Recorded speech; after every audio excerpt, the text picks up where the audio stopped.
Well, good morning. Today, we continue our series on the Sermon on the Mount. And today's passage is all about worrying. Now, the phrase, do not worry, is used quite colloquially among us today. We only ever really apply it to light situations. Hey, you came in late today, but don't worry about it. Or, oh, you owe me $5. Don't worry about it. But today, we're expounding on the Sermon on the Mount, and it's going to get heavy. Because when Jesus says, do not worry, it's not a suggestion, it's a command. And so today, we're going to explore the reasons that God gives us for this command and some practical advice on how we can follow it. So, let's dive in. Let's start with a word of prayer. Dear Lord Jesus, may this word of yours be a blessing to everyone here today. In Jesus' name we pray, amen. Right. Oh, that is the end. The first reason of why we should not worry is because it's materialistic. I want you to compare these two passages side by side. Right? So the first one is treasures in heaven, and it's the previous passage in the Sermon on the Mount, chapter 6. It says, do not store up for yourselves treasures on earth, where moths and vermin destroy, and where thieves break in and steal. But store up for yourselves treasures in heaven, where moths and vermin do not destroy, and where thieves do not break in and steal. For where your treasure is, there your heart will be also. And in today's passage, just to read out that first line again, therefore I tell you, do not worry about your life, what you will eat or drink, or about your body, what you will wear. Is not life more than food, and the body more than clothes? Now at a glance, these seem to be talking about different things. One's talking about worry, and the other one's talking about treasures in heaven. But when you put them side by side, you will realize that both are talking about materialism. And the first passage, the one on treasures in heaven, is Jesus talking about materialism to the rich, and the one on worries is Jesus talking about materialism to the poor. To the rich, he says, don't focus on how much you have, focus on what will last. And to the poor, he says, don't focus on how little you have, focus on what will last. And Jesus is not being emotional here, he's giving very practical advice. He's saying that our thoughts, our willpower, our mental energy, they are resources. So invest your resources wisely. And don't spend all your thoughts on your material possessions, because whether you've got a lot or whether you've got little, it's all going to go one day. But whatever thought you invest in the Lord, His kingdom, and His righteousness will give you a return on investment. So be wise in your investments. Don't be materialistic. And I commend that to you. Don't worry.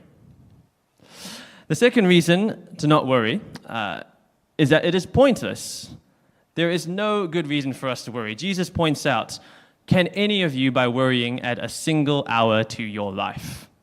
And I would actually take that one step further and say that worrying can actually shave a few hours off your life. And it's certainly done so for me. Before my wedding, my good friend Ashley came up to me and she asked, Lucas, are you going to dye your hair black for the wedding? And I said, well, no, my hair is black. Why would I dye it black? And she said, to hide the gray hairs. And she said it with such sincerity too. It just added to the injury. Take it from me, worrying can't give back the years, and it can't stop them from coming. It can't prevent your troubles, and it can't stop new ones from popping up. Worrying is truly pointless. Now, I think it's prudent here let's look at definitions and separate the term worrying from other terms in the English lexicon. Worrying is not the same as being prepared for the future. Making plans is a good thing. Putting aside money in your bank account for your retirement is good. Studying for your exams is good. Being prepared is a good thing. Worrying is also not the same as being attentive of the future. Good action requires good contemplation. Putting money into a good savings account requires research. Studying for your exams requires memorization and other forms of learning. So being prepared and being attentive is good. But where these good things cross the line into worrying is when we start to doubt. Let's say you've done your research and you've put your money into your bank, but you doubt that it's safe. You're constantly asking, is it safe? Is the money safe? Is the money safe? Or Let's say you studied for your exams, you've done the past papers, you've gone through your tutorials, but you doubt that you've done enough. You keep saying, have I forgotten something? Have I forgotten something? Have I forgotten something? And Jesus is saying that those thoughts and those questions are adding practically zero value to your life. Money is not going to magically become more safe, or more of it is not going to appear in your account just by asking those questions. You are not going to magically jog your memory by demanding it be jogged. Right? So worrying is to take your thoughts and your mental energy and invest them into something pointless. And again, Jesus is just giving us practical advice here. Don't do something pointless. Do not worry. And the final reason, perhaps the most important reason why we should not worry, is because it is insulting. It insults God. A long time ago, my friend Matthew Pang and I, we were both youth leaders, and we once ran an event together, right? And I was in charge of the program, and Matthew was in charge of refreshments. And so I messaged Matthew about 1 week out. I told him, hey bro, don't forget the drinks for this Saturday, okay? And he replies, yep, I got it. I'm like, cool. So 3 days out, I figure he probably needs a reminder. Matthew's a busy man, so I message him again, saying, hey man, don't forget the drinks for this Saturday. And he replies, yep, I got it. Well, the Saturday arrives, and I tell myself, one more reminder can't hurt, right? We really need those drinks there. So I message him and say, hey bro, please don't forget the drinks for today. And this time, when Matthew replies, he switches to a third person, and he writes me back this.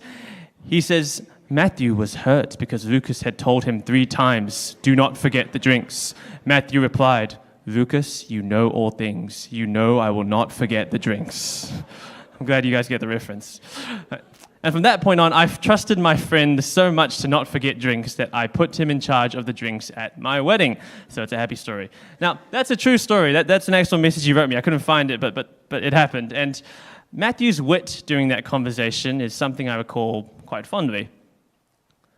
But in all seriousness, when someone questions your competency, when someone genuinely doubts that you will fulfill your responsibilities, it is rather insulting. And the insult that we pay God when we worry is to doubt that he will fulfill his responsibilities as our loving Father. Jesus says, look at the birds of the air. They do not sow or reap or store away in barns, and yet your heavenly Father feeds them. Are you not much more valuable than they? And why do you worry about clothes? See how the flowers of the field grow. They do not labor or spin, yet I tell you that not even Solomon in all his splendor was dressed like one of these. If that is how God clothes the grass of the field, which is here today and tomorrow thrown into the fire, will he not much more clothe you, you of little faith? And what Jesus is saying here basically is, by worrying, are you seriously insinuating that God is the kind of father who cares more about his pets and his garden than he does his children? No father, no parent of good character will ever match the description that our worries warrant. So worrying is a sin because it insults God's character. It insults a father who has been nothing but good to us our entire lives and who will be nothing but good to us for the rest of it. So do not insult the Lord. Do not worry. So worrying is materialistic. It is pointless. It is insulting. And that is why the Lord forbids it. He says, do not worry. The words do not. It is the same set of words that he uses to describe murder, stealing, adultery, and lying in the Old Testament. So make no mistake, worrying, to worry, is not benign. It is a sin. But really, what are we supposed to do about that? How do we stop worrying? See, worry isn't like a lot of other sins. We probably all know somebody who, whether they want to admit it or not, has avoided coming to Christianity or avoided coming to the faith because they don't want to give up an aspect of their lifestyle. They don't want to give up drinking or gambling or their Sunday mornings, or they don't want to give up casual sex. But you've never known anybody who has wanted to avoid Christianity because they don't want to give up their worries. Everyone wants to give up our worries. No one wants to carry all this anxiety or doubt all the time. We want to be free of it. So worrying isn't really like other sins. It's not a temptation. It's more like a weight. And it's a weight that try as hard as we can, we can't get rid of. We can't get rid of it because worry is based on life's troubles, and life is full of troubles. Many of us have known heartbreak before, or unemployment, sickness, maybe even terminal sickness for us or our loved ones.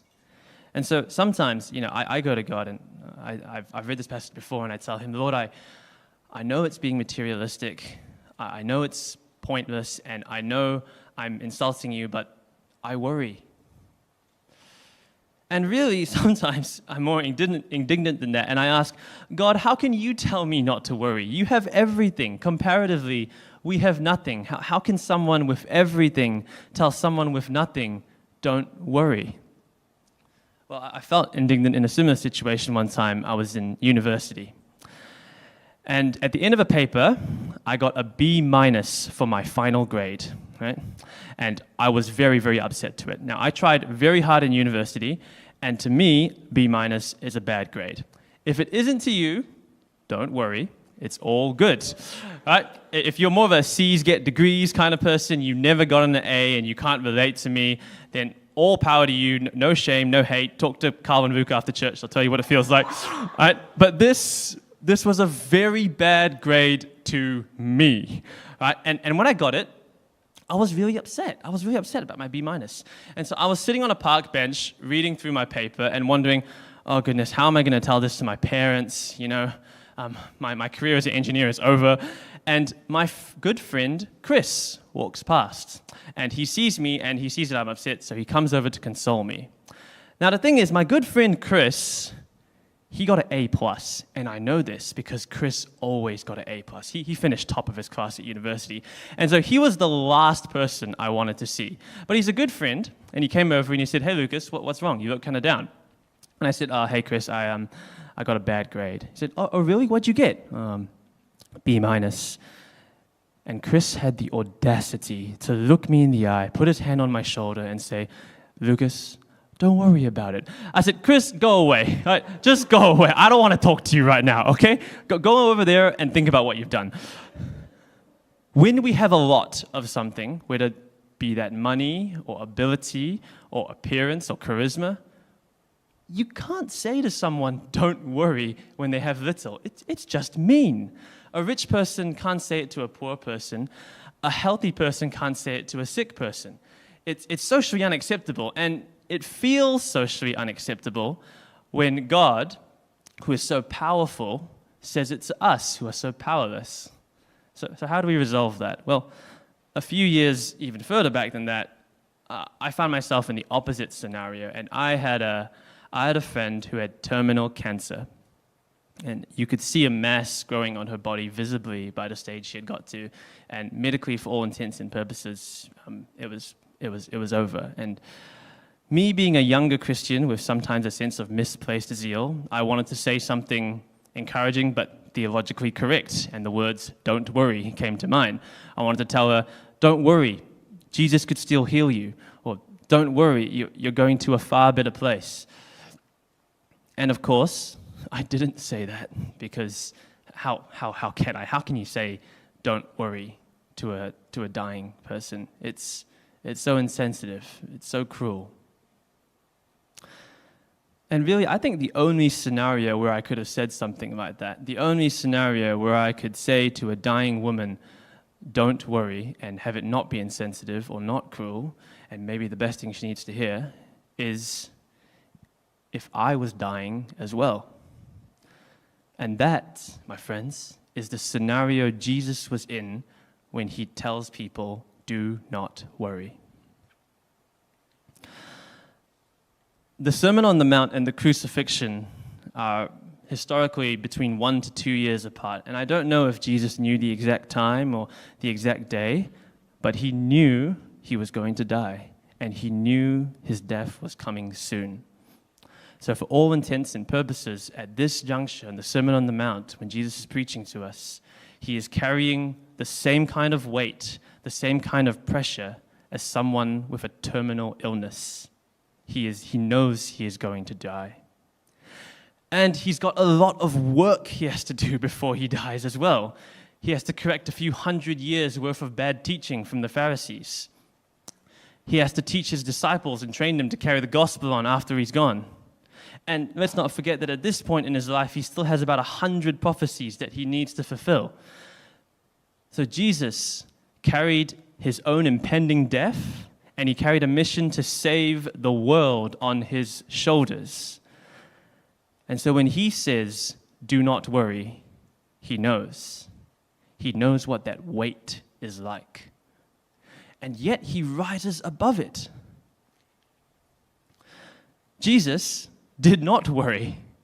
Now, here is a man who, by all accounts, should have more worries than the rest of us combined, and yet he has not a single one. Jesus was never afraid. He was not afraid of storms, of demon-possessed men, of Roman authorities. He was not afraid of the cross. He was always assured that God will look after him, and he met his mission and he met his death with the confidence that the Lord was going to look after him. So when Jesus tells us, "Do not worry," these are not merely words he has spoken, they are words he has lived. And I think we ought to try and live like Jesus did. We must try and live these words out as well. Now, to live like Jesus is easier said than done. But thankfully, the last two verses of today's passage give us practical advice on how to live without worrying. So, this is Jesus' practical advice on how to live with confidence in the Lord's provision. The first one, seek first his kingdom and his righteousness, and all these things will be given to you as well. Now, when I read this verse as a younger Christian, I kind of viewed it as a bargain. It's like Jesus is saying, great deal on offer. You give me your complete and utter devotion, and I, in exchange, will take care of all your earthly needs. Sounds like a great deal. Except when I think about it, I realize it isn't really the case. Because if we don't seek his kingdom, and we don't seek his righteousness, is God going to abandon us?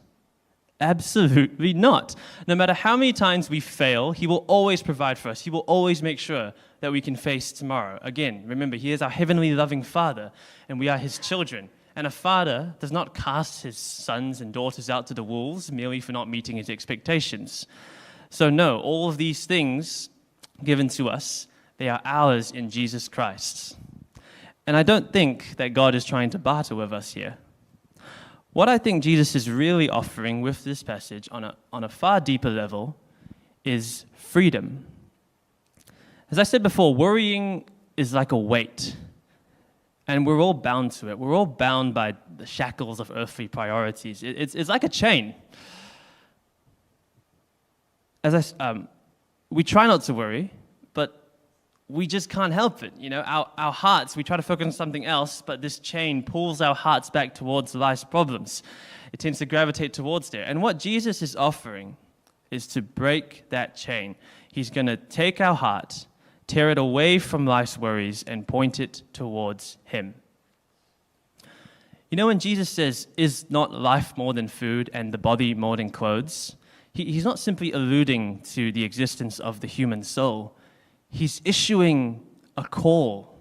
He's issuing an opportunity. He's saying, isn't there more you want to do with your life than simply clothe and feed yourself? Isn't there more you want to live for than simply make a living? And if you want that, if you want a life that is more than just a living, if you want a life more than your 9 to 5, than your work, than your eating, and your sleeping, then put that life first. Seek first his kingdom and his righteousness. Because as long as we continue to put the things of this earth above the things of God, then we will be chained to them. If your job, if your exams, if your health, dare I say it, even your life, if these things are first in your heart, then you'll never be free of the worry of them. But thankfully, Jesus has allowed us to be free by promising to take care of all our earthly needs. If you want your life to be more, then put Jesus first. But how do I do that practically? Right? If I put Jesus first in my life, in my heart, and I put all my earthly priorities second, what does that look like in reality? Does it mean that I have to quit my job and become a full-time missionary? Does it mean I have to sell all my possessions and live like the poor on the streets? What does freedom look like? Well, this is where Jesus' second piece of advice comes in. He says, "Therefore, do not worry about tomorrow, for tomorrow will worry about itself. Each day has enough trouble on its own." Now, this is a verse that sounds like freedom. And actually, I think this verse can be appealing sometimes for all the wrong reasons. It can make us sound like we live carefree. Forget about tomorrow. Live for today.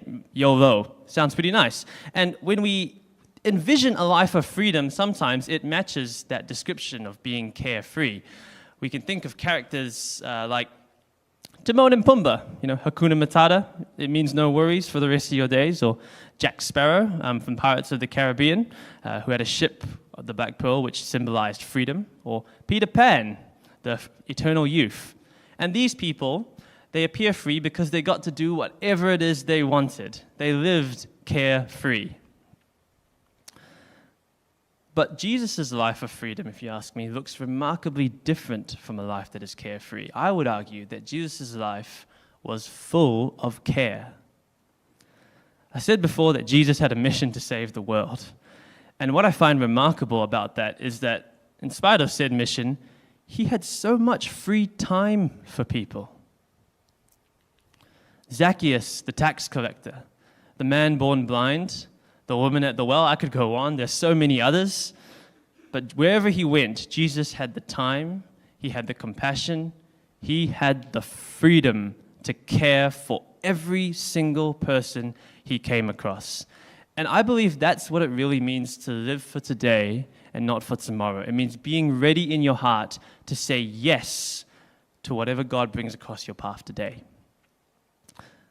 Living for today and not for tomorrow does not mean that the future isn't important. It's not saying don't neglect. I'm saying don't neglect what God has given you today in exchange for the dread of tomorrow.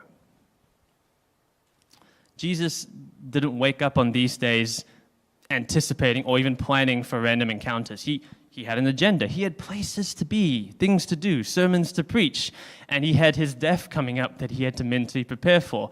But when Jesus brought these people across his path, he was ready to say yes to the Lord that day, to show compassion to them that day. And that is what it means to live freely. It's not being carefree, but rather it is your heart being free of its worries, that it may be full of care. So in summary of today, worrying is bad. Don't worry.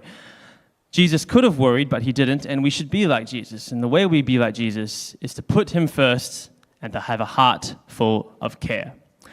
Now, I acknowledge that this message is typically not what you're hoping to get out of a sermon on worrying. Most of the time, we're probably hoping that the main point of a sermon on worrying will be assurance. Assurance that God really is going to look after our earthly needs. Assurance that we'll go to heaven and that everything will be okay in the end. And that's true. That's absolutely true. And instead of that, what you've gotten from me today is service. Say, hey, stop focusing on your worries. Start focusing on other people. Start caring for other people. And if that makes you feel exhausted or tired or just generally disheartened, I get it, and I'm sorry, but when I read these 9 verses, these 240 words, I honestly feel that when Jesus spoke to us, his goal, while assurance being a part of it, his goal is to issue a calling. He is calling us to live a life that transcends our wants and our own needs, a call to live for something greater, a call to live for something higher, something more, the way that his son did, the way that Jesus did. And I won't sugarcoat it, such a life will probably be tiring at times. Such a life can be disheartening. Which is why I want to end today by telling you a story that will show that it is worth it and that the difference that all of our care can make. 10 years ago, my grandfather passed away. He died on a Sunday afternoon, And as fate would have it, I was actually set to start university the very next day. Right, so context is, I'm a first year, 18 years old, and my grandfather is less than 24 hours dead. And when I arrive at uni that day, I get a text. And it happens to be from my future brother-in-law, Jonathan. And he just says, "Yo, where are you?" And I reply, "I'm at uni. It's my first day. I don't want to miss any lectures." And he replies, "Cool." And that's it. I'm like, okay, weird. And I go off to class, not really thinking about it. But when I get to my first lecture, lo and behold, Jonathan appears. And he sits with me for that lecture, and the next one, and the next one, and he spends the whole day with me. He shows me where classes are, he offers to buy me lunch, and he shows me where all the different facilities are. And it's really nice. But in the interest of full disclosure, he asked me a lot about how I was feeling about my grandfather, and I said I was sad. But in the interest of full disclosure, I actually wasn't that devastated about my grandfather's death that day. A lot of our family wasn't, because we'd seen it coming for a long time, and my grandfather's brain had gone to the point where I hadn't had a proper conversation with him in a long time. So I wasn't actually that upset.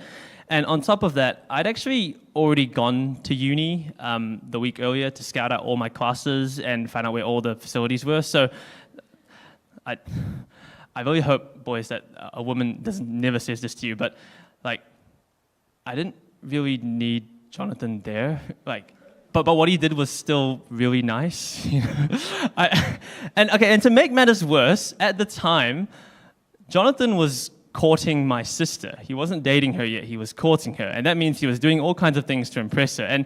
And my wicked and suspicious mind being what it is, I was kind of like thinking, is he trying to win brownie points by being here? You know, like, is this trying to make him look good? And this is not what he was there for. This is my wicked and suspicious mind. And the reason why I am telling you what's in my wicked and suspicious mind on that day is because even though I had these awful thoughts about him, and even though I clearly was not weeping tears of gratitude for him being there, this was 10 years ago. And I've never forgotten that he was there. I've never forgotten that Jonathan was there for me on the day that after my granddad died. And he came to uni, he paid for parking, he made sure I wasn't lost or confused, and he was there. He cared. He took the whole day out for that. When you have a heart full of care for other people, you're going to come across situations where you worry about showing it. You're going to worry, maybe they don't need it. Maybe they don't want me. They want someone else to care for them. Maybe they'll think I have a suspicious motive. And I'm telling you here, all of that could still be true, and your caring, your kindness, it will still count. I've never forgotten it, and they will never forget it when you care for them. Every act of grace, integrity, and compassion that we show, Jesus will use to glorify himself and bring people to his side. Let us be confident in that. How many dozens, hundreds, or even thousands of Christians have you heard who have come to know Jesus Christ because of the love and care that other Christians have shown them? Our care is never wasted. So the work of the Lord as he lived, really, when you break it down, was to have a heart full of care for people. And the reason why we've been set free from our worries is to continue that work. Therefore, my beloved brothers, be steadfast, immovable, always abounding in the work of the Lord, knowing that in the Lord your labor is not in vain. So I encourage you all today to work for the Lord. It will not be in vain. Live freely, put Jesus first, and live with a life, with a heart full of care. Thank you. We're now going to end today by repeating the song, Be Still in the Presence of the Lord. And I hope the words ring out to you, that as we go through our worries, Jesus is there for us. Jesus comforts us, that there is that assurance. And may that assurance inspire you and change your life to live freely.